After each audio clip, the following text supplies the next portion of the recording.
pode ver de onde querer ver. Você sabe disso. Duve, Diário de uma Vida Elétrica para você.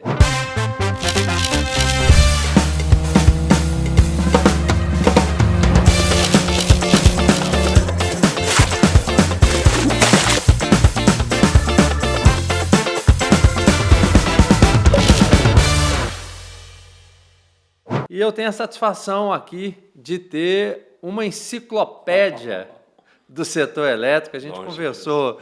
Não, Mário Miranda já apresentando. Legal. A gente conversou ali no famoso Bastidores um pouco, escutando a história, e eu tive que parar, porque senão não ia dar tempo. Eu falei, não, vamos fazer o seguinte, daqui para frente, né, Mário, a gente grava.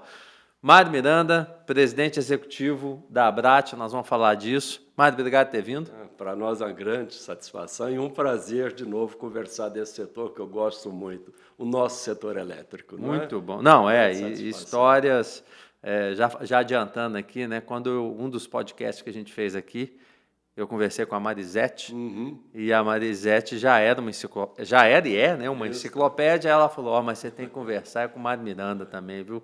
Conversa com ele, e eu, de fato, estou impressionado com o que você já me disse. A única diferença, vocês devem estar vendo aqui, que vocês não estão acostumados, normalmente eu vou seguindo por aqui, né, um pouco da história e tal, mas era tanta história que não estava ali no LinkedIn dele, que eu tive que vir para o caderninho. Então, o caderninho hoje, pela primeira vez, participando com a gente, para eu lembrar de algumas coisas.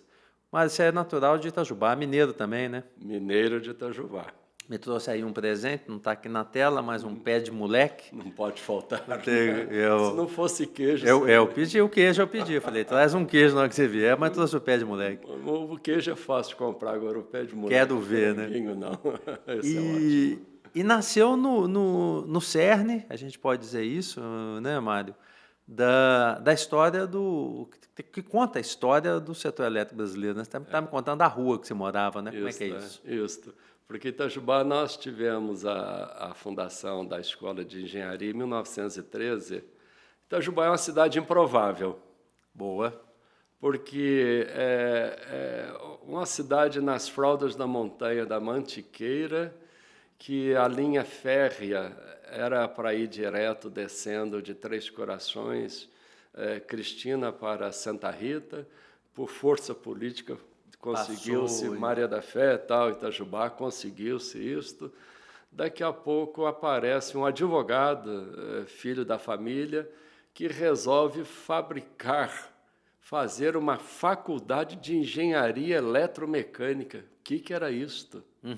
E, ao invés dele fundar essa escola nos grandes centros, como o Rio de Janeiro, onde ele morava, né, e era propriedade ali do Morro Santo Antônio, Teodomiro Carneiro Santiago resolve fundar uma escola de engenharia privada em Itajubá, que era uma cidade que sequer tinha 15 mil habitantes. Isso quando era? 1913. E mais do que isto, ele foi na Europa, na Alemanha e, basicamente, na Universidade de Liege, na Bélgica, e queria o modelo belga, que é o modelo de formação profissional em nível superior, mas com a tecnologia aplicada, sabendo fazer, não só ter a teoria. E isto foi a grande diferença de fundação e de concretude da escola nossa, do IEI, que foi inaugurada pelo vice-presidente da República, o Venceslau Braz, que é lá de Itajubá, não é?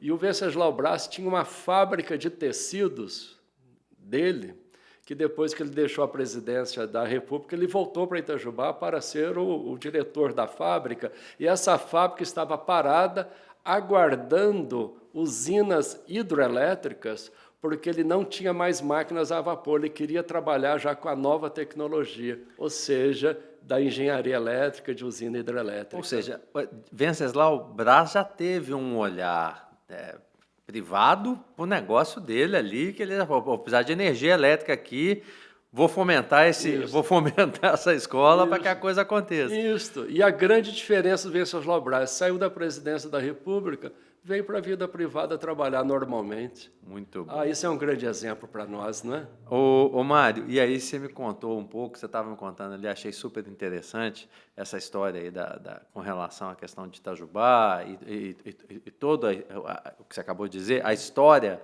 por trás dessa referência na engenharia elétrica e tudo, e me contou história de outras pessoas e professores e outras referências.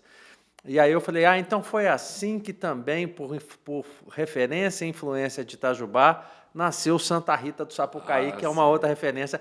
Como é que foi o Vale da Eletrônica? O Vale da Eletrônica. Os Estados Unidos têm o Vale do Silício, nós temos reconhecidamente o grande Vale da Eletrônica, que se transformou em Santa Rita. Santa Rita é interessante, que a história inicial vem com a Sinha Moreira, uma senhora muito rica, dona de fazendas de café, e ela se separou do marido. E naquela época, nos anos 50... Em Minas Gerais. Em Minas Gerais, tradicional família mineira, já seria por si só um grande alvoroço. E ela tinha uma vocação muito forte pela educação. E foi ela que resolveu transformar o ensino, não em Santa Rita, no Brasil, criando a primeira escola técnica que o Brasil tem conhecimento, a Escola Técnica de Eletrônica, Sinha Moreira, que levou o nome dela, não é? Por essa iniciativa. Essa iniciativa dela de formar profissionais em nível médio, uma coisa fantástica.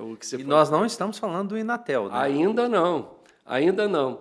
Com o crescimento da Escola Técnica de Eletrônica e com a sua assertividade, e por incentivo de professores de Itajubá, resolveu-se criar uma escola em nível superior de telecomunicações, dado que o Brasil, a partir de 64, colocou no seu planejamento criar instrumentos de comunicações mais modernos, porque nós estávamos, naquela época, da telefonista fazer ligação puxando de um cabo, ligando em outro cabo. Você tinha que aguardar a telefonista fazer as ligações. Não havia DDD, não tinha nada disso. Você tinha que ir no posto telefônico ou da sua casa aguardar a ligação acontecer.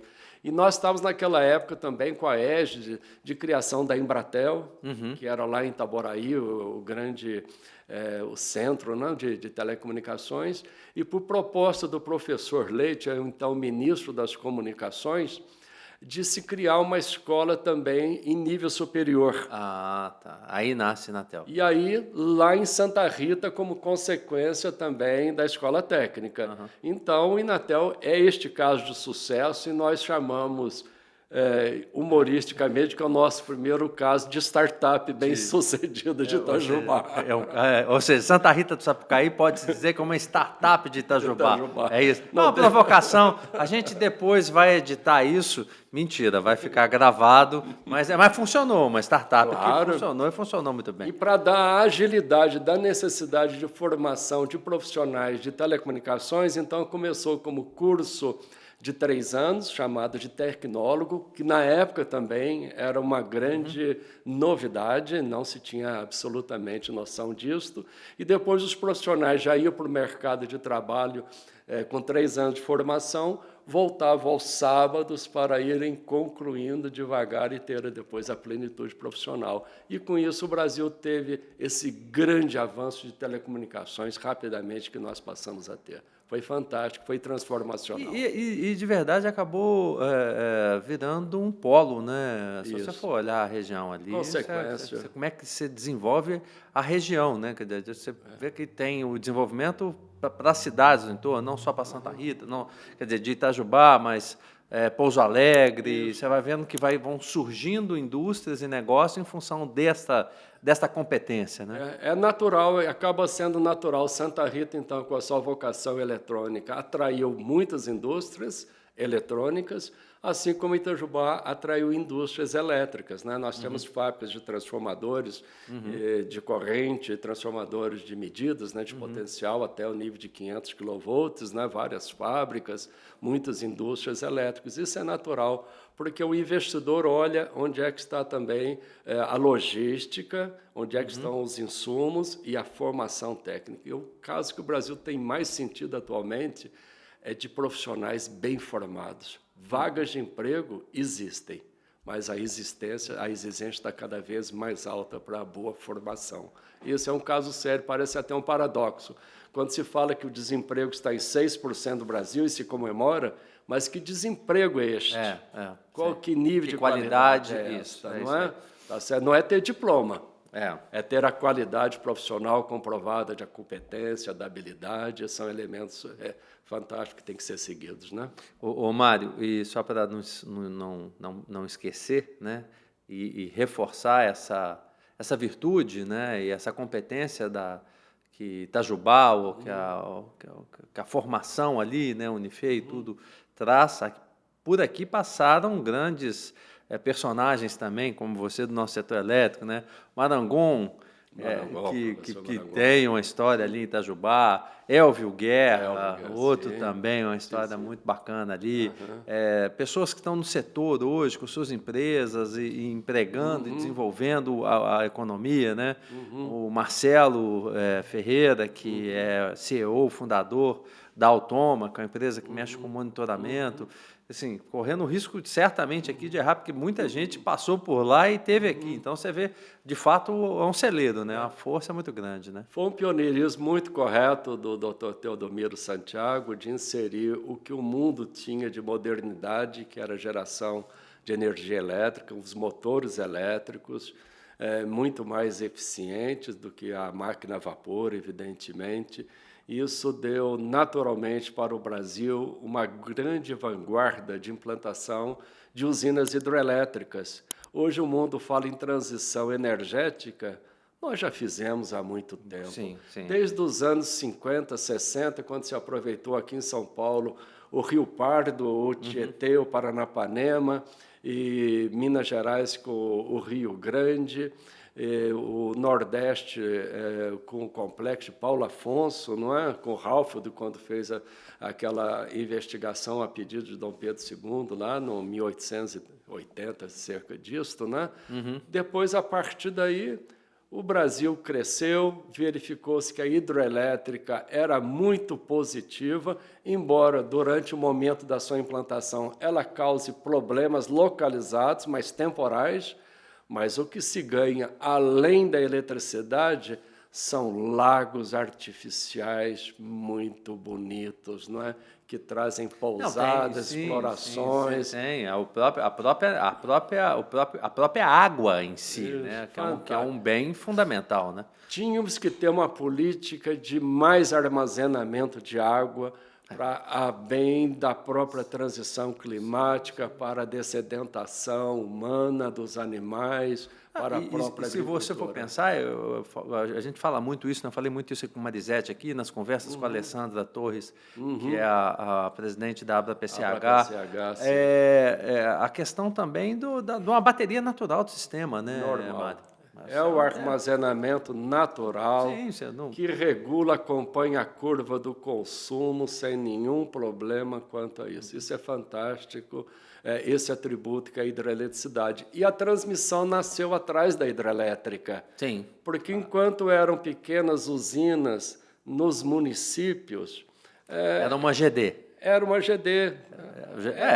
Isso. Próxima carga, né? Era dessa maneira. Lá em Itajubá, nós tínhamos a Companhia Sul-Mineira de Eletricidade, que alimentavam 3, 4 cidades em 11 quilovolts. Isso era normal. Chegava setembro, outubro, a emissora de rádio falava, pessoal, vamos economizar energia que o reservatório está baixando. Não tinha interligação. À medida da possibilidade que o Brasil foi se industrializando, notadamente São Paulo, passou-se a buscar grandes usinas hidroelétricas. Grandes usinas, grandes distâncias, as linhas de transmissão necessariamente tiveram que suportar a essa necessidade. E a transmissão chamava-se transmissão associada. Ela vinha vinculada à fonte de geração. Mário, você está contando aí... a Manchester Mineira à época, Manchester Mineira. Juiz de Fora. Juiz de Fora, hoje... Usina Marmelos. Marmelos, cara, é uma enciclopédia mesmo. 1894. Foi a primeira usina hidrelétrica da América do Sul por conta da indústria têxtil. Mascarenhas, a família Mascarenhas precisava, não só, né, ali havia, né, Ferreira Guimarães, haviam outras indústrias ali, e que precisavam da energia para rodar à época, a indústria local, né? Então, você vê que era isso mesmo que a gente está falando. E nós formamos um capital humano formidável de capacidade de implantar, projetar, planejar, principalmente depois do projeto Canambra, a partir dos anos 60, que definiu em bases técnicas e econômicas o melhor aproveitamento de um curso de água. O Brasil assimilou muito bem isto. E, a partir desse projeto Canambra, que foi basicamente na região sudeste, quando foi criada a Eletronorte nos anos 70, ela recebeu da Eletrobras essa incumbência, mas dentro da mesma lógica de utilizar-se desse recurso dentro do ambiente da visão sempre técnica e econômica. O Brasil sempre deu bons exemplos disso, de bons aprendizados.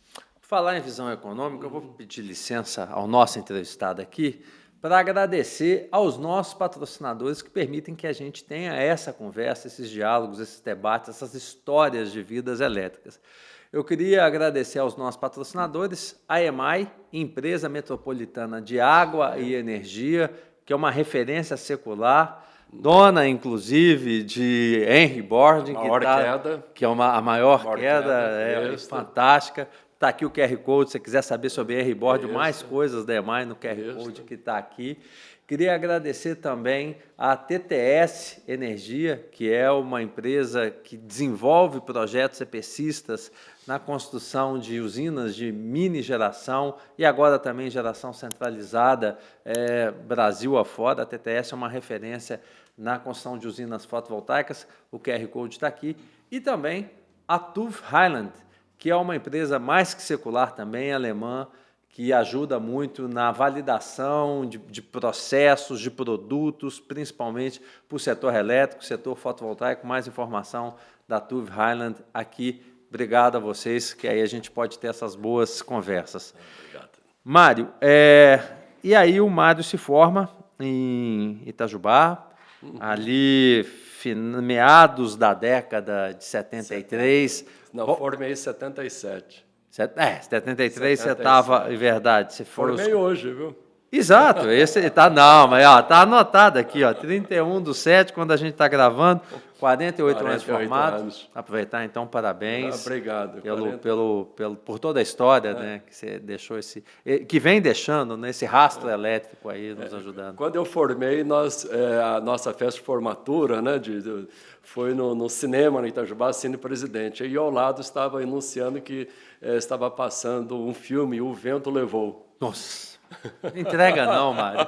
Não entrega não. Mas é do remake já, né? Não é do original. Com certeza, não era Clark Gable ainda com a Vivian Leigh, não. Mas o que eu quero dizer, assim como o filme noticiava, o vento não levou os nossos sonhos, as nossas esperanças, pelo contrário, cada vez mais reaviva essa nossa vontade de trabalhar bem do sistema elétrico, mas uma coisa a gente pode falar, as time goes by, como o tempo passa, não é? Passa. 48 anos hoje, então fica o reconhecimento, parabéns aí. Era uma turma muito boa, né? Formava-se muita gente boa, né? Dali saiu alguma gente falou. Os bons colegas que a gente se conversa todo dia até hoje. E aí, Mário, tem um tema interessante aqui, é que você forma mineiro, Itajubá, mas vai trabalhar no Amapá. Que é isso, né? Onde é? Era outro planeta, né? É do outro lado do Equador, né? É do outro lado do Equador. Tanto é que a água na pia, ela não tem o sentido destrógeno, lá é levógeno, não é o contrário, né? Vou até guardar esse nome aí, que interessante, eu no máximo falava roda para cá, roda para lá. O que ocorreu? Normalmente, o desaguadouro normal formando em Itajubá era vir para São Paulo. E, de fato, somente na época da CESP eu tinha 5 locais para eu escolher onde eu queria trabalhar. As empresas iam lá nos chamar, nos convidar. Teve até uma interessante, que era uma unidade da CESP, que já tinha acertado na USP para eu fazer também mestrado, aquelas coisas todas. Mas 6 meses antes de formar, eu já estava pré-contratado na Eletronorte, eu já tinha acertado com eles. E a Eletronorte me chamou muita atenção porque ela estava com um projeto da usina de Tucuruí, que seria a maior hidrelétrica do Brasil, previsto para 8.000 megawatts. E, além disso, a Eletronorte estava com a carteira de estudos de inventário e viabilidade que mostrava um potencial de 150 gigawatts, que ela estava desenvolvendo, que a Eletrobras passou para ela, então, a responsabilidade de dar continuidade aos estudos hidrelétricos, de inventário de potencial, e a decisão era de descarbonizar a Amazônia, dada a crise do petróleo de 73, que o barril saiu de 4 para 11 dólares, depois pulou para 70 e tantos dólares. Então, a ideia era ajustar a balança de pagamentos, e a Eletronorte foi, então, incentivada a projetar e implantar hidrelétricas para atender as várias capitais. Então, eu vi aquilo ali como crescendo. Uma grande oportunidade. A Eletronorte foi criada em 73, então, quando veio 77, eles me chamaram e falei, olha, isso aí vai dar um desafio muito bom, que eu vou querer enfrentar isso. E disse sim. E não é só um desafio de trabalho, né, Mário? Porque eu fico imaginando, hoje ainda seria um desafio, né? Comparado às referências que a gente tem de quem vive no Sudeste, como nós aqui, né? Eu estou dizendo, ir para o Norte é um outro mundo, né? E a gente está falando de um outro mundo em 77, 78 ali, né?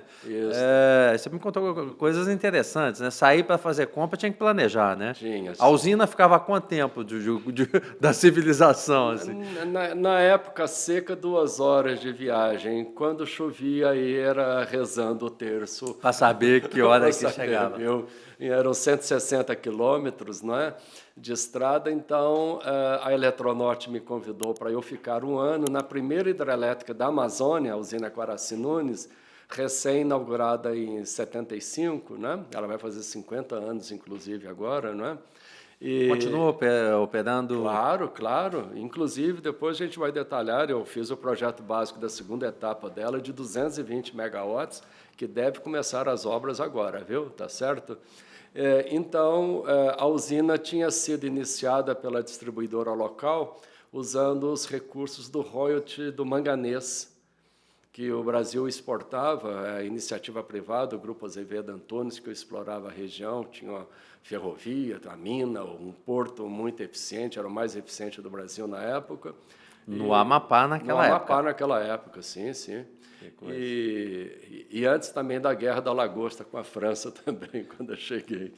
E era para eu ficar 1 ano na usina hidrelétrica, já que era a primeira da Eletronorte também, que assumiu, tinha recém entrado em operação, antes de eu voltar para a sede, poder assumir o projeto de Tucuruí. Então, foi nessa perspectiva que eu fui para ficar 1 ano. Mas não ficou, né? Não fiquei. E como é que foi isso? Quando terminou o primeiro ano, eles chegaram para mim, o gerente do departamento, Mário, vamos voltar agora para Brasília. Eu disse, não, eu ainda não estou dominando. Eu preciso de mais 1 ano, aí eu saio daqui satisfeito, com todos os fluxogramas na cabeça, não só o elétrico, funcional, mas também o óleo dinâmico da turbina, das comportas, etc., que eu quero isso. Já que eu vim, eu quero fazer o serviço completo. E tem um detalhe importante aí, né, Marco? Quantos anos de idade? Eu fui para lá 23 anos, casado. Tem um tema bom aí também. Casado, você foi para lá, eu guardei no dia 15 de agosto, certo? Não, cheguei lá 15 de agosto. E casou quando? No dia 13 de agosto, que era sexta-feira. Sexta-feira 13, né? Tive sorte. Você teve. A minha mulher não. Então você vê que sexta-feira para alguém foi bom, né? Sexta-feira 13 veio por causa do Jacques de Molay, que foi o último comendador da Ordem dos Templários, né? Por isso que nasceu a história. Uai, né? Essa eu não sabia, não. 1314, né? Ali em frente à Catedral de Notre Dame. Essas coisas só no dúvida. Onde ele foi imolado ali, não é? Tá certo? Por força do rei Filipe o Belo, não é? E aí era uma sexta-feira 13. Aí ele disse que, ao findar do ano, tanto o Papa Clemente quanto o rei Filipe iria prestar contas a Deus. E aconteceu isso. Ambos morreram. Que praga, hein? Isso. O cara era bom, hein? Mas voltando, no dia 15 de agosto, 23 anos. Aí fomos para lá, não é? Descemos do avião e foram nos apanhar, né? E o motorista parou na principal rua da cidade principal que eu estou falando agora. A minha mulher olhou para o motorista: onde é que é a avenida principal aqui? Era essa. Aí ela começou a ficar assustada. Mas... Eu também não conhecia, a gente não tinha noção nenhuma. Foi um choque social, cultural, econômico. Era outra realidade mesmo. Porque nós saímos aqui da nossa região, que é quem abastece o Ceasa de São Paulo, do Rio de Janeiro, de hortifruti, etc. A gente está acostumado com produtos naturais. Lá nem produtos tinha, era tudo enlatado, né? Então, foi um choque para nós muito grande, mas a gente deu a volta por cima. Aprendeu. E criou outras soluções também. Era isso que eu sempre gostei da vida, enfrentar. O que eu faço perante esse desafio? E resolvemos. Tá certo? E foram alguns desafios, foram 3 anos e meio. 3 anos e meio. Olha que eu ainda estou com a cabeça boa, Mário. 3 anos e meio.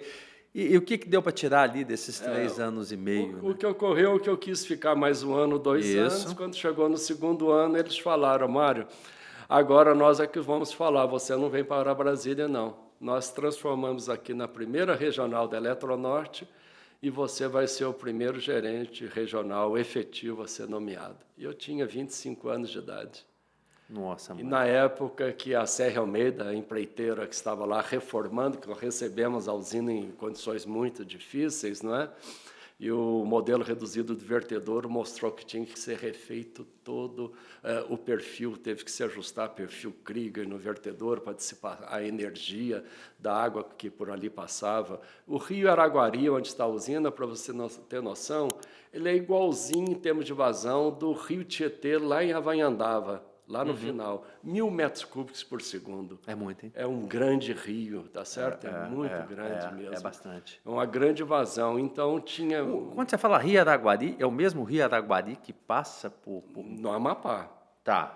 E tem o Rio Araguari aqui entre Uberaba e a cidade de Araguari, que é o que é o famoso da piada, que a gente não vai entrar. Que nasce como quebranzol, né? O Rio Araguari é o quebranzol. Você conhece Rio, hein? Ele conhece um pouquinho. Você conhece Rio. Que eu também sou pescador. Tem a história do peixe também, se der a gente foi isso. Aí eu acabei assumindo a regional, fizemos uma organização da regional, que era tudo sendo construído a primeira vez. A única diferença é que a gente não podia dar errado, a gente tinha que acertar. Então, nós fomos maturados pela realidade que nos impôs e a capacidade de enfrentar o desafio.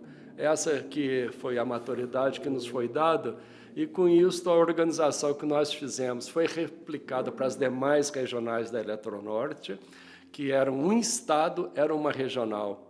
E as grandes dificuldades de logística, por exemplo, no Amapá, a nossa base de compras, a divisão de compras ficava em Belém. Então, 400 quilômetros. Emergência era uma palavra que não podia ter. Então, você começa a criar um almoxarifado com estoque máximo e mínimo de material, começa a pôr gestão na parte de logística, sabe, de treinamento, capacitação de pessoal. Foi o início de toda a Eletronorte, foi lá. E aí, você tocou num ponto aí, Mário, quando você fala assim, da descarbonização da Amazônia, que é o que a gente está falando agora novamente, não só da Amazônia, mas da descarbonização de uma forma ampla. Eu imagino que também foi um momento que você começa ali o nascedouro de outros projetos de usinas hidrelétricas na região, né? Sim. Quando eu cheguei para a sede, aí que eu queria detalhar isso em todos os projetos. Isso. Mas do Amapá eu fui para Tucuruí. Tucuruí. Aí, de novo, Sim. Os gestores da sede queriam que eu voltasse para a sede. Eu falei, não, agora eu quero terminar meu período de campo. Fui para Tucuruí e... Essa pergunta eu não me lembro se eu fiz, mas refazendo-a, caso não tenha feito, você então morou, você ficou no Pará? Você não foi para Brasília, é isso?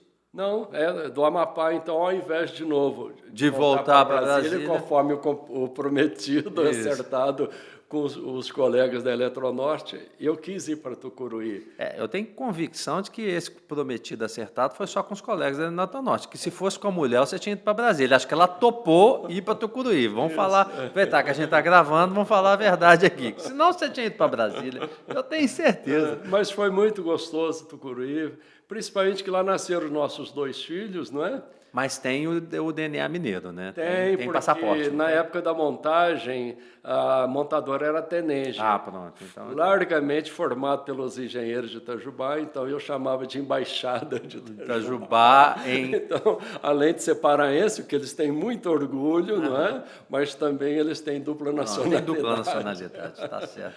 Aí Tucuruí eu acompanhei toda a montagem eletromecânica, fizemos um bom acerto, que antes no Brasil era normal ter briga entre construção e operação. Nós não tivemos isso absolutamente na Eletronorte, pelo contrário, acho que até a diversidade nos uniu. E nós acertamos com os residentes de obra na época, excelentes pessoas, o Érico, o Humbertão, o Rufato, que foi o último, depois trabalhamos juntos na sede também, com todos eles. E aí nós passamos a fazer o controle de qualidade da montagem por nós do pré-comissionamento. Então, no início chegou eu sozinho, depois chegou um engenheiro mecânico no outro ano, depois chegou toda a equipe, depois da interligação norte-nordeste, que é da usina de Sobradinho até Belém do Pará, desativou-se a usina Tapanã e Miramar da Eletronorte, que era a antiga Celpa, né? E que passou para a Eletronorte no final, e os profissionais técnicos vieram trabalhar conosco. E junto com os engenheiros recém-formados que a Eletronorte havia contratado, que estavam em Brasília, na sede, preparando os manuais de comissionamento, que eu também participava da equipe que aprovava, apesar de estar no campo. Aí nós compusemos a equipe de comissionamento da usina, com 70 técnicos e 12 engenheiros que trabalhavam comigo, e era uma meninada. Nós enfrentamos e fizemos o comissionamento, é a única usina do Brasil que entrou simultaneamente com 2 unidades geradoras de 350 megawatts cada. Esse é o detalhe, né? Que é 2 unidades geradoras de 350 mega. Nós estamos falando de comissionar e dar partida em 700 mega, hein, Mário? Naquela época de 84, né, quando entrou em operação em 22 de novembro, né? E com isso nós fomos em Tucuruí até a máquina 6, porque o Nordeste estava em racionamento, 85, 86. Esse foi outro ponto que eu achei interessante, né? O bom de ser ignorante é que você pode perguntar, né? Aí eu falei, mas o sistema não era interligado, nacional? Não era, né? Só o Norte e Nordeste foi interligado em 81. Não, tudo bem, mas não é como é hoje, né? Não, somente Norte e Nordeste. Se você verificar a fotografia do Brasil, anos 70, 90 e hoje, o que tem nos anos 70 no Brasil em termos de linhas de transmissão? Você só tem a primeira linha de transmissão em 230 kV, que compôs o Sistema Interligado Nacional, que foi de Paulo Afonso até Recife. Bom Nome, Milagres, até Fortaleza, e depois descendo para Salvador. Essa foi a base no Brasil em 1954, nos anos 50, quando Paulo Afonso começou, em 48, que foi fundado. E depois você vê aqui no Sul, nós tínhamos linha hidrelétrica de 138, as usinas do Rio Pardo eram 138, Ibitinga, Bariri, Barra Bonita, era toda assim. Então, somente a partir do aproveitamento de Furnas é que houve a mudança para 345 kV, já foi linha de transmissão maior, e o sistema Sudeste-Sul somente foi interligado a partir de Vaiporã, principalmente, ali na região do Paraná, ali perto de Avaré, já eu lembro o nome da cidade, Assis, aquela região onde desceu através de uma interligação também com Jupiá, Ilha Solteira, com Ilha Solteira, com Itaipu, né? Foi nesses anos de 80 que se começou. E aí, você falou um tema no início, achei bem interessante, né? Você começa a dar, nesse papo nosso aqui, nesse Diário de uma Vida Elétrica, que a transmissão ela veio andando junto com a geração, e essa geração que a gente está falando é hidrelétrica, né? Ou seja, Eu projetava, colocava, startava uma hidrelétrica e a transmissão estava ali associada, porque agora eu... Então, quer dizer, a transmissão foi crescendo na medida que os projetos hidrelétricos no Brasil foram crescendo. Iam se sucedendo. Sempre foi assim, desta maneira. E era mais ou menos bíblico isto, viu? Por isso dá confusão hoje, que nós vamos chegar ali na frente, né? Porque perdemos esse... Assim como Adão, das costelas de Adão, Deus tirou para fazer a Eva, a bela Eva, no caso da transmissão, Deus também tirou as costelas, pôs de pé e virou as torres das nossas linhas de transmissão, que não são nada mais do que as veias energizadas que nós temos também, né? É isso que tem toda a nossa vida. Boa metáfora, muito boa. Mas a beleza da Eva ficou na hidrelétrica. Para poder fazer para jogar, tá certo. Pessoal das hidrelétricas vão ficar felizes aí quando assistir. Porque eu fui os dois, né? Então normal. Você passou pelo... Quer dizer, você começa com hidro e hoje atua... Só puro transmissão hoje, né? Tá. Mas sempre trabalhei com hidrelétrica e transmissão junto, né? Outra coisa que você me falou, achei interessante, Mário, nessa conversa, foi que até então...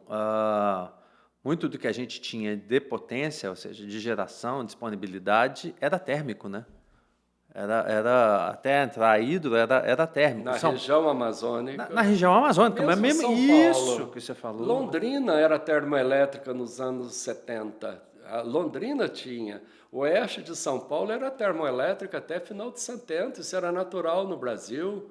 Não é? Isso perfeitamente normal, era assim que a gente tinha, ou seja... também a pior energia que você não tem, né? Então é melhor você ter alguma coisa ainda que térmica, né? A gente não tinha essa discussão. Aí foi a partir das linhas de transmissão, a sua intensificação de implantação, né, de descentralização, que foi levando para todo o Brasil. Olha, nós estamos hoje com 190 mil quilômetros de linha. Se você pegar os anos 70...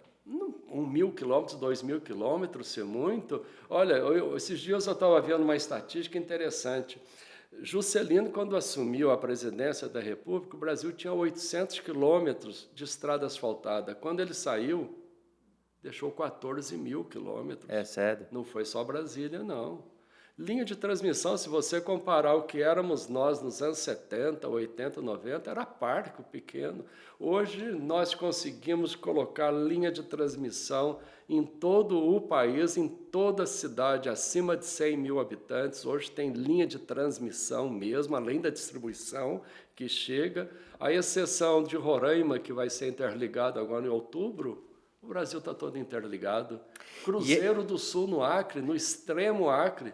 E é um case global, né? É um caso de sucesso. Total. O sistema interligado brasileiro, ele é um caso de referência global, é isso, o mundo inteiro. Né? Ontem eu estava recebendo a missão da Angola, que eu estava querendo entender como é que o Brasil fez a transição. Falei, nós fizemos a transição mantendo as estatais, porém abrindo o mercado para novos atores, porque houve a exaustão do modelo nos anos 90, não é?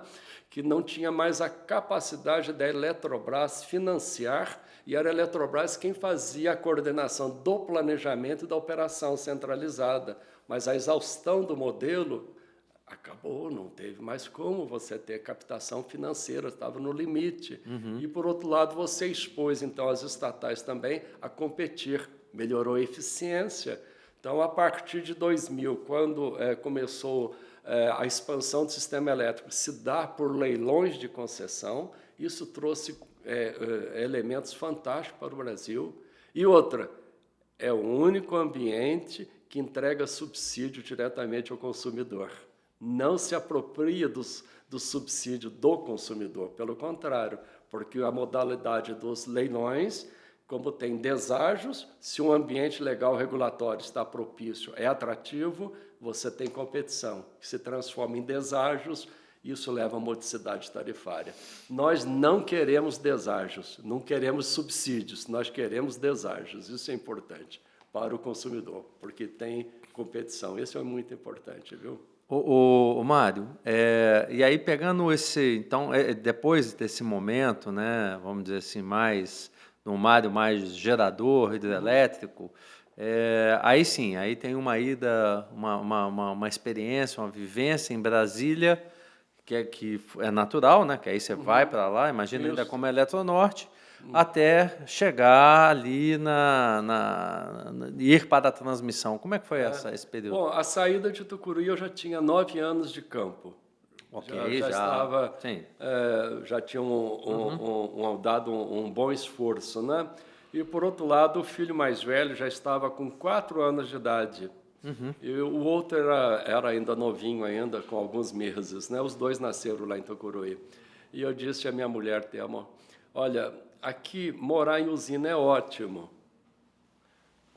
Casa da empresa, transporte, hospital, escola, mas é uma sociedade artificial.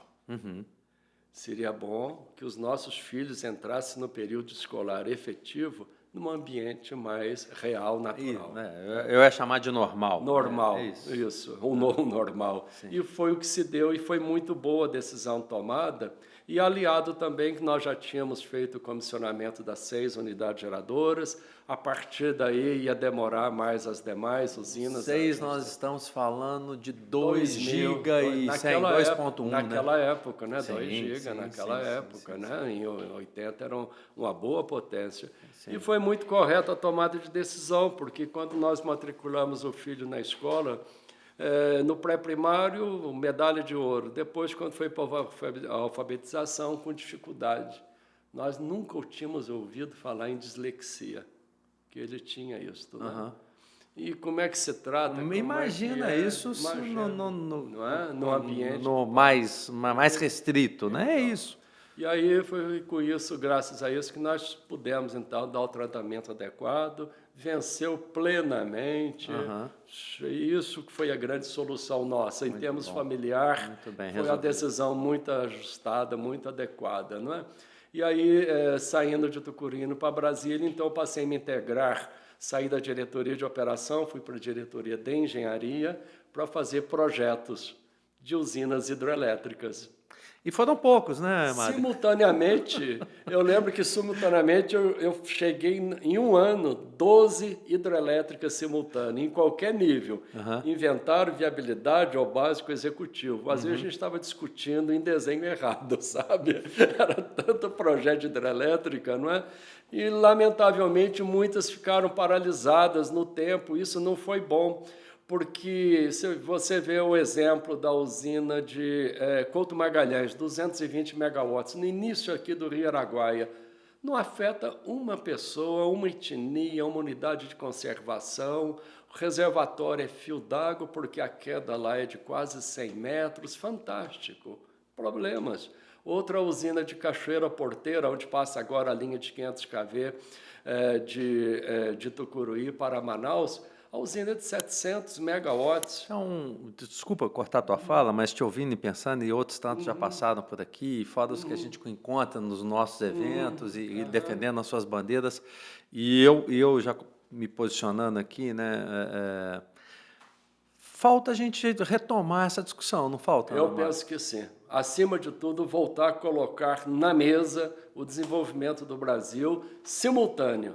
Usinas renováveis, como a eólica solar, são importantes, necessárias, mas as hidrelétricas... Mas elas não sobrevivem. É eólica e solar, e aí a gente vai pegar a nossa reta final da nossa conversa, mas eólica e solar, a gente sabe que ela não tem viabilidade no sistema elétrico como um todo, se ela não tiver uma fonte firme... Sim. Para que garanta que é natural das fontes, né? Tanto a intermitência que ela tem, né? Há uma flutuação natural do processo, e a gente poderia resolver isso ou ajudar muito isso se a gente estivesse olhando mais para os projetos hídricos, né? Para acompanhar a curva do consumidor, e principalmente com a mudança climática, o sistema está ficando cada vez com mais dificuldades de controle, até mesmo do armazenamento da água. Sim. Tá? E é por isso a importância das linhas de transmissão, porque são elas que conectam estas fontes. Distribui e potencializa o suprimento de energia elétrica e dá a devida segurança energética. A linha de transmissão faz isto. Agora, hidroelétricas no Brasil, nós temos a vocação, ainda temos muitos projetos. Tem esse número. A Marisete acho que falou desse. Na verdade, a Marisete trouxe um número que eu achei interessantíssimo, que são algo em torno de 5,5 ou 6 gigas de usinas que se você pegar para retrofitar ou melhorar, você já tem a melhoria. Mas eu coloco mais do que isso. Não, esse é só das que já estão, né? Olha, a época que eu trabalhava em projetos de hidrelétrica, eu deixei 30 gigawatts. Na época que o Brasil tinha 67 de demanda, eu parei nos anos 90, né? De fazer inventário e viabilidade. Nós já tínhamos no pote hidro, se você olhar, tem um potencial fantástico. Não tem grandes reservatórios. Sim. Mas a soma de pequenos reservatórios, eles se potencializam, sobretudo. Né? Claro. E nós fizemos projetos bastante interessantes, que nós entramos com a usina de Balbina, para atender Manaus, uma linha de 230 kV. Samuel, a partir de Samuel, nós fizemos, então, a interiorização da linha de transmissão Samuel Ariquemes de Paraná, com recurso do Ministério de Minas e Energia, quando o ministro era o Delcídio Gomes. Ele que proveu o recurso necessário para nós, que o Delcídio tinha sido nosso diretor de operação da Eletronorte, né? Ele tinha noção da sensibilidade. Agora, muito interessante foi quando nós entramos com a linha de Paraná, Ariquemes de Paraná, o crescimento anual da carga foi de 19% ao ano. Da carga. Quem dera se a gente tivesse um crescimento de carga agora. Aí, no outro ano, nós voltamos para duplicar a capacidade das subestações. E, a partir daí, foi aumentando 19% ao ano de carga crescendo todo ano. Que bênção. Ou seja, ali teve o paradoxo de não ter carga, porque não tinha uma fonte de energia para suprir a linha de transmissão. Aí não tinha linha de transmissão porque mostrava que no planejamento de mercado não tinha carga. Aí vem aquela questão, quem vem primeiro? Foi isso que nós fizemos um grande debate na EPE sobre a questão da linha de transmissão. Ela é infraestrutura das infraestruturas, ela precisa acontecer primeiro. Tendo linhas de transmissão, você está conectando todas as fontes elétricas. E o grande problema que a linha de transmissão passa como ela tem que ser submetida a um processo de leilão que é aprovado pelo Ministério de Minas e Energia, que representa a União, executado pela ANEEL, pré-aprovado pelo Tribunal de Contas da União, só isso já se foi um ano. Fácil. Não é? E mais a licitação com a execução da obra pública, normalmente 5 anos, sendo que as demais fontes se implantam em 2 anos. Então já tem um descasamento, uma desincronia. Como que se faz? Antecipa a linha de transmissão, o que foi feito no período 22 e 24, sem cláusula de arrependimento. Faça, avance, mas não faça coisa grande, mas faça o suficiente para antecipar. E com isso, então, a transmissão saiu do investimento normal anual de 11,5 bilhões de reais ao ano, 2 bilhões de dólares, e no período 22 a 24 agora, foram leiloados 80 bilhões de reais. Uau! Ou seja, 27 bilhões ao ano. Uma antecipação fantástica, mas o resultado para o consumidor não está fugindo dos 10% que custa a transmissão no contexto de toda... Da fatura, da conta de energia, da conta de luz. É isso que interessa, o consumidor está pagando quanto disso aí? 10%. E a tendência esse ano é reduzir por causa da questão da RBCE, lá da medida provisória 579, a ANEEL já fez as contas, né, reduz 1,7 bi.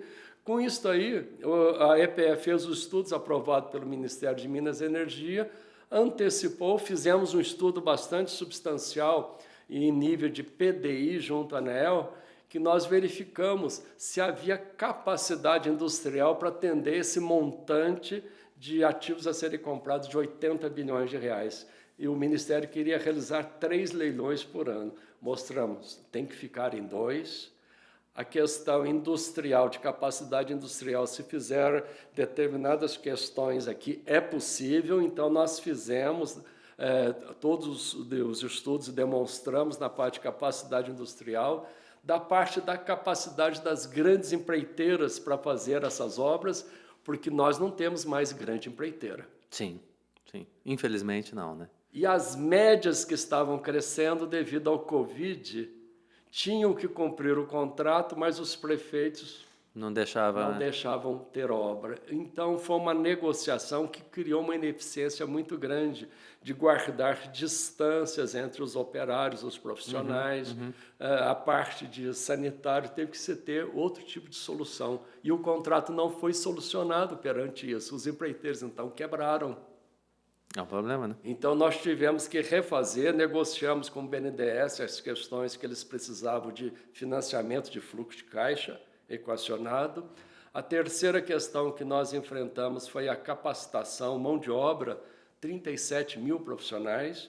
Com isso, nós fizemos um acordo com o Senai em Barreiras, na Bahia, que criou o primeiro centro de treinamento no local onde vão passar as linhas de transmissão, ou seja, treinamento no próprio sítio. Isso é muito importante, porque você passa a linha de transmissão entre várias cidades, faz até audiência pública e fala para a população, é importante ter essa linha de transmissão. Mas quem está morando na vila, na cidadezinha, por que é importante? Eu não estou vendo o meu dia a dia, eu não estou tendo uma boa qualidade, eu não estou participando do desenvolvimento social. Então, na medida que você treina a população para eles também serem profissionais do ambiente de implantação, de operação, das linhas de transmissão, fica bastante interessante. E o outro elemento era de financiamento, que nós fizemos reuniões com os bancos, inclusive com o BNDES, que o BNDES aderiu a um sindicato de bancos financiadores, inclusive com debêntures de infraestrutura. Ou seja, passou-se a ter bancos privados financiando largamente o investimento na transmissão, isso é muito importante. E o quinto elemento, que sai das iniciativas privadas com as quais nós tratamos, é um único que depende do governo, licenciamento ambiental. Nós enfrentamos, no ano passado, 8 meses de greve branca no IBAMA. E esses 8 meses afetou todos os projetos que lá estavam para ser licenciados. Prejuízo para os investidores, isso afeta o humor nos próximos leilões subsequentes. Ou seja, aquele apetite de dar um deságio maior, você já põe um pouco de freio. Porque os leilões do Brasil, como eles têm a fixação pelo ONS que orienta ao governo dizendo a data mais cedo é necessária, então você faz um leilão dizendo você tem um prazo de 5 anos para implantar a linha. Porém, se você conseguir antecipar, eu lhe dou a receita antecipadamente. Claro. Ganha os consumidores pelo fato da linha já está disponível, claro. Aí o investidor ele tem que fazer uma equação de negócio de bonificar a todos que fazem parte desse jogo dos contratados dele para poder antecipar. Chega no licenciamento, não acontece. Isso preocupa muito. Precisa adotar a equipe do IBAMA com profissionais em quantia, porque os que estão lá são bem treinados, capacitados. Mas o número... A quantidade, 16 pessoas, agora que chegou, eu estava agora com a diretora de licenciamento, a Cláudia, dizendo que chegou agora a 21 pessoas. Para licenciar toda a transmissão no Brasil... É muito pouco, né? É muito pouco. E além da remuneração também muito baixa, né? Então, temos um tema para resolver aí, né, Mário? Para quem está nos assistindo, só para situar, né, porque de repente saiu o Mário da hidrelétrica e entrou o Mário da transmissão, né? O Mário Miranda da transmissão. Mas tem uma subestação que o tem, juntou as pontas. Peraí, eu estava assistindo, tinha um cara de geração hidrelétrica, agora tem um cara da transmissão. Mas transmissão, geração, participei de Belo Monte, que foi um grande desafio, né? Desde Cararaú, né? Foi muito bom. Então, e aí eu já queria, já que a gente está entrando nessa... solução de canal de Belo Monte foi na minha época também, né? Daqueles estudos, né? Foi muito interessante. Viu aqueles desafios. Imagino. Muitos, né?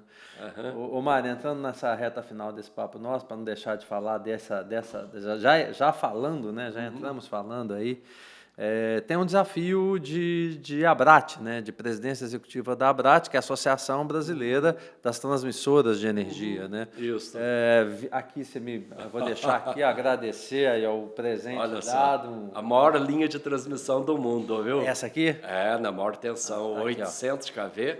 Entre um cabo e o outro tem 1.600 kV de isolação. E o que eu achei interessante foi ver depois, tem uma pessoa caminhando aqui. Aí em cima, E teve uma outra coisa que eu achei interessante, é maior do que a Torre Eiffel.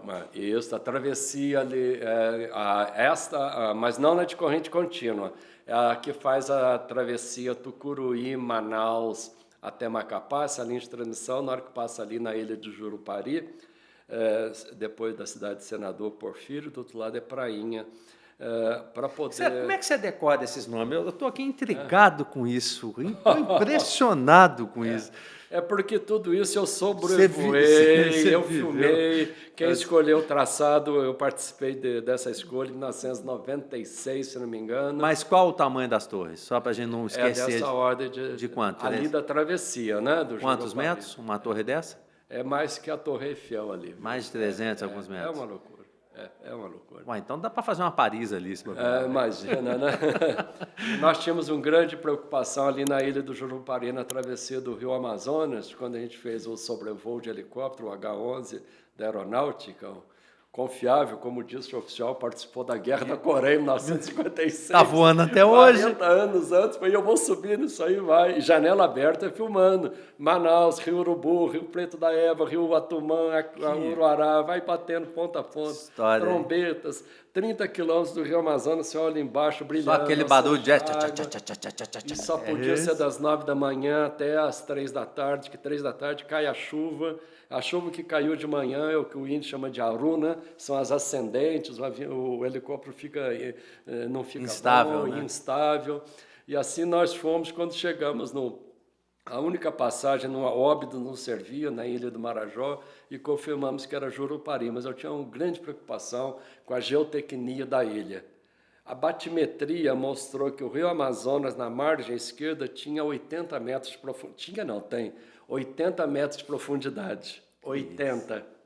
E do outro lado, apenas 40 metros de profundidade. Apenas 40. Eu tinha preocupação se a ilha era estável geologicamente, sabe? Para colocar uma torre ali, né? E fazer um vão de 1.200 metros, um vão de 800 um vão de 1.200 metros, nós estamos falando de 1,2 km de uma torre para outra, você né? fazer todo esse tensionamento de cabo. Você tá doido. Um absurdo, viu? E depois nós fomos até passando pelo projeto Jari, né? E fomos até Macapá. É isso. Aí ultrapassa o Rio Jari, o Urepuecuru, e vamos em frente. Ô, Mário, e quanto tempo de Abrat? Abrat eu entrei em setembro, 1º de setembro de 2013, com a incumbência de trazê-la para Brasília. Ela estava sediada em Florianópolis. Eu praticamente cumpri essa decisão de trazê-la de Florianópolis, mas ainda não foi completa. Ficaram faltando as praias, só que eu consegui trazer para Brasília. Aí vai ser sensacional. O pessoal de Brasília ia gostar muito de você. Mas os manezinhos da ilha não mesmo. Mas pelo menos uma ilhazinha, uma praiazinha já estaria bom. E nós viemos com a Abrat naquela época, ela era formada notadamente pelas estatais, que formaram, e muito bem, o setor elétrico, que eram 9, e tínhamos recém-entrada da State Grid. Uhum. Então, nós tínhamos essa visão inicial da Abrat, ainda com a visão do GCOI da época da Eletrobras, natural. De compartilhamento de informação, de apoio mútuo, era outro ambiente. E a Abrat, hoje, nós estamos com 28 associadas, tirando a CEMIG, que é estatal, as demais todas foram privatizadas. Fizemos toda a transição das associadas nossas para o ambiente privado, muito embora voltando, a CEMIG é estatal, mas com ações em bolsa de valores, ou seja, tem uma governança similar, só a composição acionária que muda, mas a governança não tem absolutamente nenhuma diferença. E agora, o mais importante disso tudo de informação, que dos 28 nossos associados, a maioria é de capital acionário internacional. Já não é mais aquela ABRAT inicial, somente estatais, empresas brasileiras. Mudamos completamente. E essa mudança, o que fez para nós? Nós temos 2 pontos que nos unem. O estatuto dela, que vale para todos, não há diferença entre um associado grande ou pequeno, todos são iguais perante nós nas nossas reuniões, e o outro é o planejamento estratégico. Então, nós olhamos sempre para frente, a cada 2 anos nós revisamos o nosso planejamento para ficar consistente com o ambiente do dia a dia, nós não estamos atrasados em termos de atendimento às necessidades de conexão do agente gerador, ou do consumidor, ou da distribuidora, e nós criamos recentemente o Instituto ABRAT de Energia com a finalidade de disseminação do conhecimento.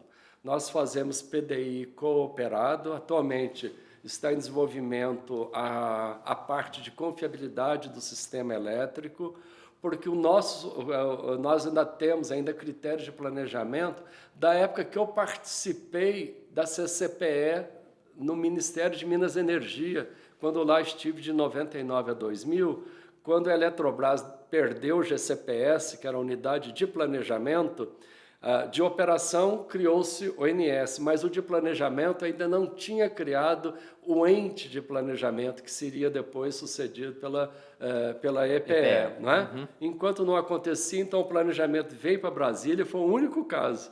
Então nós fizemos na época o planejamento 2009 com determinados critérios. Até hoje estão sendo vivenciados. Então nós estamos fazendo esse PDI até como insumo ao planejamento, EPE, e também ao ONS, que faz o planejamento até 5 anos. E também esse instituto tem feito seminários internacionais de transmissão, que é realizado no Brasil, e cursos. E esses cursos bastante também atualizados e necessários. Por exemplo, inteligência artificial aplicada à transmissão, já estamos na 2ª turma. Tal foi a demanda que nós não esperávamos, demanda reprimida. Igual aquele caso que eu falei para você da Amazônia. Ô Mário, eu tenho um amigo, e ele é sempre muito curioso, ele sempre participa muito dos debates, né? E ele ficou, né, sabendo, eu comentei ontem, porque a gente conseguiu fazer esse papo aqui, foi rápido, né, aproveitando suas férias, né, o seu giro que está aí por Minas e tudo. E ele falou, não, mas eu tenho eu queria perguntar um negócio para o Mário Miranda, porque transmissão é um tema sensível. Então, eu vou deixar ele te perguntar, para eu não ter que entrar nesse debate. Eu vou chamar aqui, que o pessoal conhece bastante. Ô, Zóia, vem cá.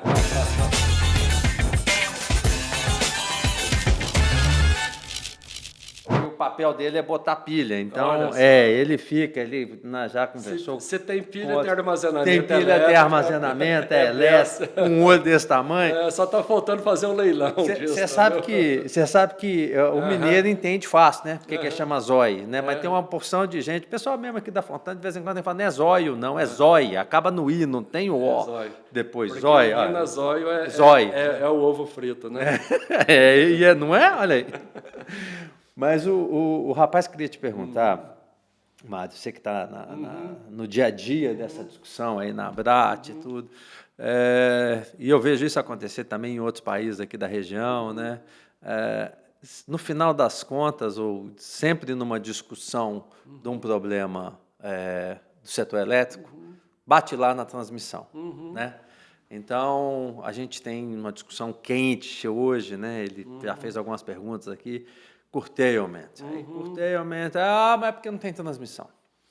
Né? Aí você tem tudo que você colocou aqui agora, de novos projetos e tudo, sai, não sai, mas é porque a gente não tem transmissão. Aí vem essa discussão toda agora, que a gente falou ali também, da famosa transição energética, entra o papel de novo da transmissão e de entender, só para finalizar a pergunta, os impactos disso, né? Porque você me contou que tem vento agora torcendo torre, né? É isso mesmo. Torcendo torre de vento, torcendo torre. Então, assim, a pergunta do Zóia para você, como é que vocês, nesse papel da transmissão, têm olhado para tudo isso? Ou seja, O problema que às vezes bate no colo de vocês, como o curtailment de alguma maneira, toda essa transição energética que a gente está vivendo, como é que vocês têm lidado com isso? Ok. O fenômeno de corte de geração é um fenômeno mundial. Dadas as energias renováveis não controláveis, isso ficou bem evidenciado a respeito disso. Bom, que solução se dá a isto, não é? A essas questões? Eu vou ficar à parte do ambiente que deve ao ONS, da forma como se faz os cortes de geração, que deveria ser por cada tipo de fonte, por cada fonte, não selecionar um grupo que tem demonstrado que determinados grupos ou regiões eletrogeográficas têm mais sofrido ou não. Eu prefiro falar mais no contexto geral. E o curtailment aumentou muito também devido à própria geração distribuída, que quem tem sofrido os efeitos do curtailment são aquelas que são conectadas na transmissão, ou seja, aquelas que têm a visibilidade e controle operacional do ONS. A geração distribuída, essa não tem controle absolutamente disto, né? E o curtailment tem muito a ver também com carga. O próprio relatório do ONS demonstra isso. Se você tivesse mais carga, estaria minimizado. Por isso até que eu acho um pouco estranho. Teria espaço nas linhas? Se eu tivesse carga, eu conseguiria entregar? Essa pergunta nem é dele, é minha. Ou seja, se a gente tivesse mais carga, a linha teria, é isso? Depende onde estarão estas cargas. Por exemplo, a medida provisória 1307 aloca zona de processamento de exportação, ZPE, para incentivo dos data centers, cuja carga tem que ser suprida por novas fontes. Minimizaria o curtailment se utilizasse as fontes já existentes. Sim. Tá certo? Sim. Essa é uma questão. Mais lógico, né? Tem um ponto de observação. E essas novas cargas também é um pouco de preocupação, porque quer onde possa oferir mais benefícios fiscais, etc. Casar isto com o ambiente da transmissão já são dois mundos bastante distintos, tá certo? O curtailment, segundo o relatório do ONS, tem muito a ver com o problema de carga. Parece razoável. 250 gigawatts instalados. Sim, 253. 253. Com uma demanda de pico 103. 103. Sim. A demanda atualmente está 70 e pouco. Sim. Quase 80, não chega a 80. Geração distribuída 40. E 1. Já 41. Isso. Amanhã a gente fala, se fosse amanhã. Não, 41,7. 42. Está vendo? Como se resolve isso? Está faltando muita carga no Brasil. Falta. Tem que incentivar a carga. Nas discussões que a gente tem tido, eu falo, gente, nós estamos rodando atrás do rabo, porque se você não pôr carga, não vai resolver bateria, nada. E o relatório do Operador Nacional do Sistema, que já tem uns 3, 4 meses que ele já publicou, e é a base para a ANEEL definir o nível de curtailment para o ambiente solar e para o ambiente eólico. A partir de quê? Da disponibilidade do sistema de transmissão.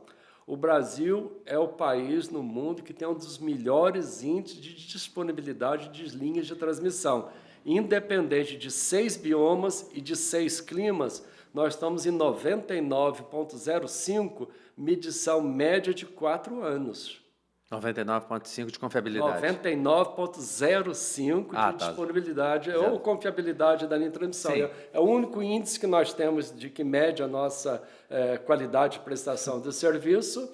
E essa diferença de contra quem perde é o consumidor, é o transmissor que não recebe na receita, né? A parcela variável, né? Que a gente chama. Não, se você falasse que era 100%, eu já achava que era mentira, né? Porque 100% do negócio complicado. Mas nós já chegamos... 99,05 é 100%. Mas é média quadrianual. Mas nós já tivemos ano de 99,5%. Isso é história de pescador, hein, mano?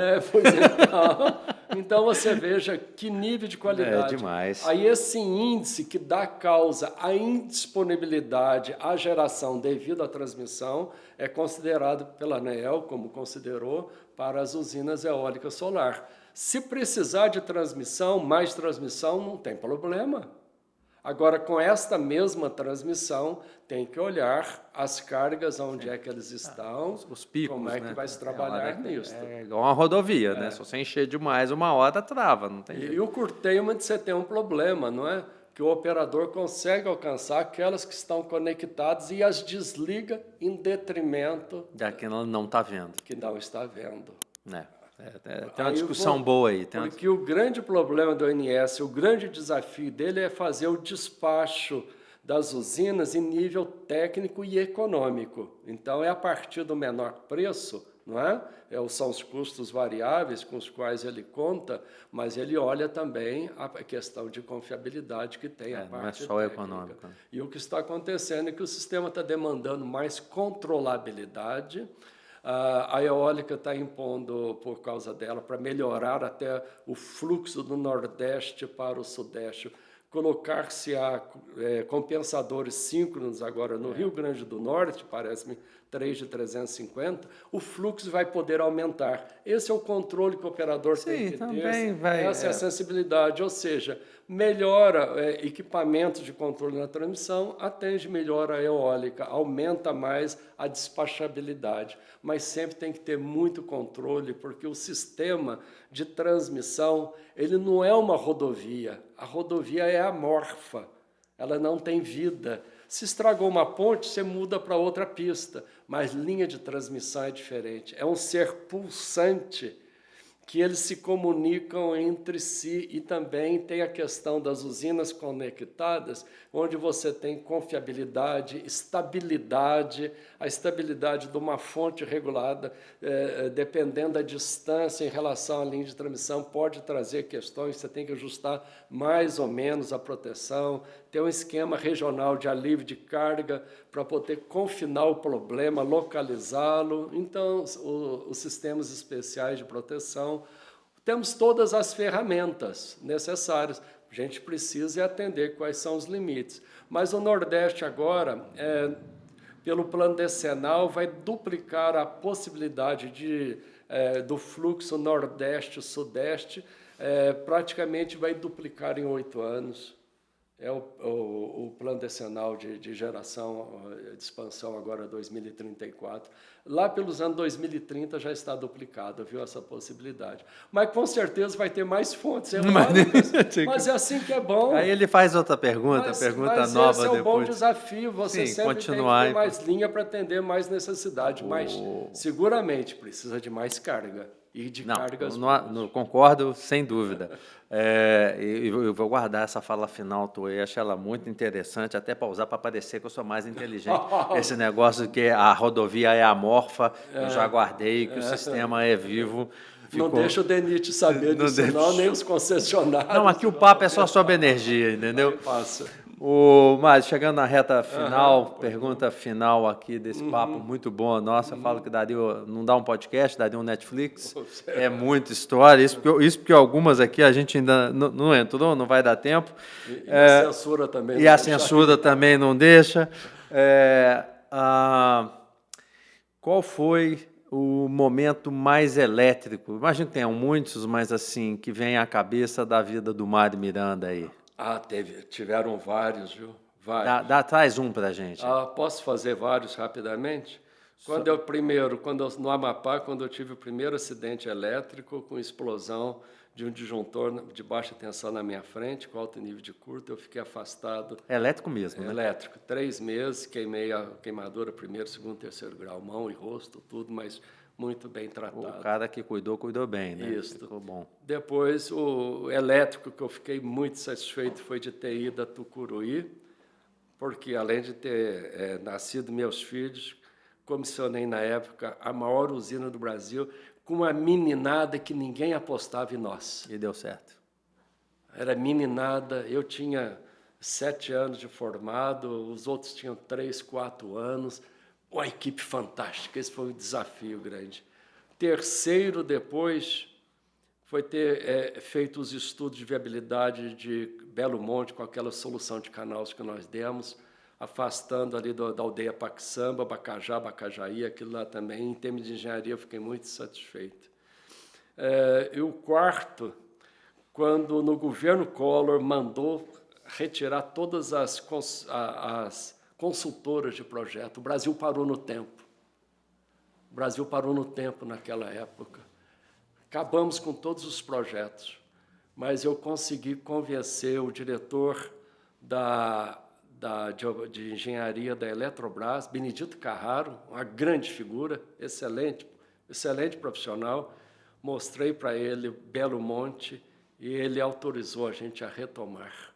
E foi isso que ajudou o Brasil. Nós estávamos sem projeto, porque depois o Carraro foi ser secretário de energia e eu fui ser o diretor de política energética dele. Só tinha uma secretaria naquela época, a diretoria minha depois virou secretaria de planejamento hoje, né?